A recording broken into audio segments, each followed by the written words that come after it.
ꯀꯔꯝꯇ ꯍꯪꯖꯒꯦ ꯍꯧꯖꯤꯛꯀꯤ ꯑꯣꯏꯅ ꯑꯩꯈꯣꯏ NPPꯒꯤ ꯂꯩꯔꯤꯕ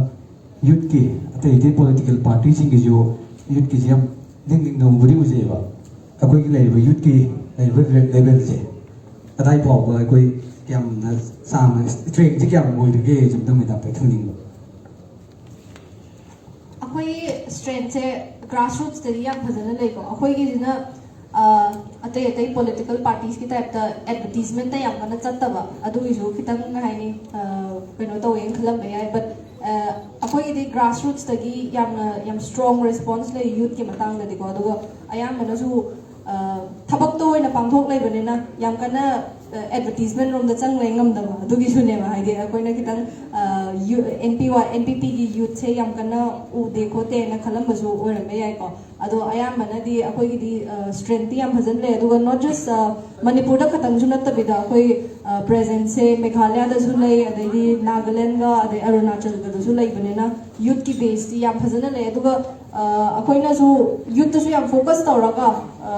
पोजीशन ऑफ पावर हाइगरा पोजीशन ऑफ कनो से डिसीजन मेकिंग से यूथ तसु याम चाउ चाउ ना दुम कनो पीएबा रोल पीएबा अखोइगी हंदकी कनो अखोइगी स्टेट यूथ की स्टेट प्रेसिडेंट मसामक हंदकसु मिखल थेंगनरिमने अदुगा अदुदा नत्तबदा अखोइगी मेघालय दसु अदुम रिप्रेजेंटेटिव्स मैम ले इवन कनो दसु अदुम लेजिस्लेटिव असेंबली दसु यावो खोटपा अदुदा नत्तबदा अखोइना यूथ की सिना तोंगाना विंग अमा हाइदि कितंग ऑटोनोमस होइना जु तौवे को कोइ थबक से अदुगा एट द सेम टाइम अखोइ नेशनल प्रेसिडेंट गसु दुम ताना ताना रंग तौबनेना अखोइगी कई है एनी पॉलिटिकल ऑर्गेनाइजेशन दा अखोइगी से अखोइगी ओपिनियन से याम मैटर तौवेबा अदुना अखोइगी याम स्ट्रॉन्ग होइना बेस बुदि लै अदुगा अखोइगी ओनली स्लाइट वीकनेस आगद्रा अखोइना याम कन्ना वीकनेस नॉट टू हायर को अखोइना याम कन्ना हेक्ता अरोइबिद एडवर्टाइज तौबो खोटपा नत्रगना अरोइबिद सोशल मीडिया दा एवरीथिंग द प्रेजेंस लेहन बे टाइप दा खरा तौगनदबा हाइतारे अखोइना